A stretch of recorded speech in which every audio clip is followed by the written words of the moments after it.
سورۃ النساء رکوع نمبر 14 آیت نمبر 97 سے 100۔ اعوذ باللہ من الشیطان الرجیم، بسم اللہ الرحمن الرحیم۔ اب ان لوگوں کا ذکر آ رہا ہے جو ہجرت کرنے میں پسو پیش کر رہے تھے۔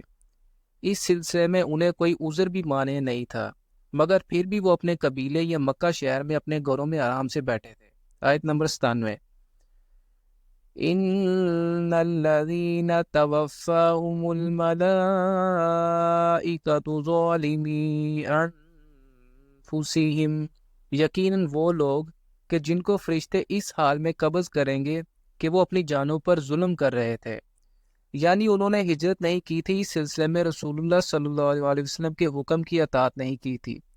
آخر موت تو آنی ہے، لہذا فرشتے جب ان کی روحیں قبض کریں گے تو ان کے ساتھ اس طرح مکالمہ کریں گے، قالوا فیما کنتم، وہ ان سے کہیں گے یہ تم کس حال میں تھے؟ تم نے ایمان کا دعویٰ تو کیا تھا، لیکن جب رسول اللہ صلی اللہ علیہ وسلم نے ہجرت کا حکم دیا تو ہجرت کیوں نہیں کی؟ تمہیں کیا ہو گیا تھا؟ قالوا کننا مستضعفین فی الارض، وہ کہیں گے ہم مجبور اور کمزور بنا دیے گئے تھے اس زمین میں۔ قالوا ألم تكن أرض الله واسعة فتهاجروا فيها، وہ فرشتے کہیں گے کہ اللہ کی زمین کشادہ نہیں تھی کہ تم اس میں ہجرت کرتے۔ فأولئك مأواهم جہنم وساءت مصیرا، تو یہ وہ لوگ ہیں جن کا ٹھکانہ جہنم ہے اور وہ بہت ہی بری جگہ ہے ٹھہرنے کی۔ آیت نمبر 98۔ إِلَّا الْمُسْتَضْعَفِينَ مِنَ الرِّجَالِ وَالنِّسَاءِ وَالْوِلْدَانِ، سوائے ان مردوں، عورتوں اور بچوں کے جن کو واقعتاً دبا لیا گیا ہو، جن لوگوں کو کمزور سمجھ کر دبا لیا گیا ہو، واقعتاً زنجیروں میں جکڑ کر گھروں میں بند کر دیا گیا ہو، ان کا معاملہ اور ہے۔ یا پھر کوئی عورت ہے جس کے لیے تنہا سفر کرنا ممکن نہیں۔ ویسے تو روایات میں ایسی عورتوں کا بھی ذکر آتا ہے جنہوں نے تنہا ہجرتیں کی، لیکن ہر ایک کے لیے تو ایسا ممکن نہیں تھا۔ وَالْوِلْدَانِ لَا يَسْتَطِيعُونَ حِيلَةً وَلَا يَهْتَدُونَ سَبِيلًا، نہ تو وہ کوئی تدبیر کر سکتے ہیں اور نہ وہ راستہ جانتے ہیں۔ آیت نمبر 99۔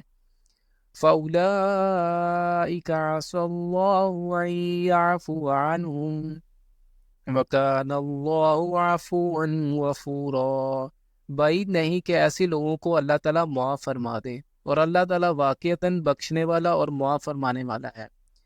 ایسے بے بس اور لاچار مردوں، بچوں اور عورتوں کے لیے اسی صورت آیت نمبر 75 میں حکم ہوا تھا کہ انہیں چھڑانے کے لیے قتال فی سبیل اللہ کرو، اللہ کی راہ میں قتل کرو۔ لیکن جو لوگ ہجرت کے اس واضح حکم کے بعد بھی بغیر عذر کے بیٹھے رہے ہیں، ان کے بارے میں مسلمانوں کو بتایا گیا کہ وہ منافق ہیں، ان سے تمہارا کوئی تعلق نہیں جب تک کہ وہ ہجرت نہ کریں، بلکہ قتال کے معاملے میں وہ بالکل کفار کے برابر ہیں۔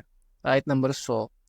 وَمَن يُهَاجِرْ فِي سَبِيلِ اللَّهِ، اور جو کہ ہجرت کرے گا اللہ کی راہ میں، يَجِدْ فِي الْأَرْضِ مُرَاغَمًا كَثِيرًا وَسَعَةً، وہ پائے گا زمین میں بڑے ٹھکانے اور بڑی وسعت، جیسے سورۃ العنکبوت میں فرمایا یا عبادی الذین آمنوا ان ارضی واسعۃ فإیایا فاعبدون، اے میرے وہ بندو جو ایمان لائے ہو، میری زمین بہت کشادہ ہے، بس تم لوگ میری ہی بندگی کرو، اگر اپنے وطن میں اللہ کی بندگی نہیں کر سکتے تو کہیں اور چلے جاؤ۔ وَمَن يَخْرُجْ مِن بَيْتِهِ مُهَاجِرًا إِلَى اللَّهِ وَرَسُولِهِ ثُمَّ يُدْرِكْهُ الْمَوْتُ، اور جو کوئی اپنے گھر سے نکل کھڑا ہوا ہجرت کے لیے اللہ اور اس کے رسول صلی اللہ علیہ وسلم کی طرف، پھر اسے موت نے آ لیا، فَقَدْ وَقَعَ أَجْرُهُ عَلَى اللَّهِ، تو اس کا اجر اللہ کے ذمہ ثابت ہو گیا۔ یعنی جس کسی نے بھی ہجرت کی فی سبیل اللہ، دولت کے لیے یا حصول دنیا کے لیے نہیں، بلکہ اللہ اور اس کے رسول صلی اللہ علیہ وسلم کی رضا جوئی کے لیے، وہ اصل ہجرت ہے۔ حدیث میں اس کی وضاحت بائیں الفاظ ملتی ہے، اعمال کا دار و مدار نیتوں پر ہی ہے، اور بلا شبہ ہر انسان کے لیے وہی کچھ ہے جس کی اس نے نیت کی۔ بس جس نے ہجرت کی اللہ اور اس کے رسول صلی اللہ علیہ وسلم کی طرف، تو واقعی اس کی ہجرت اللہ اور اس کے رسول صلی اللہ علیہ وسلم کی طرف ہے، اور جس نے ہجرت کی دنیا کمانے کے لیے یا کسی عورت سے شادی کرنے کے لیے تو اس کی ہجرت اسی چیز کی طرف شمار ہوگی جس کا اس نے قصد کیا۔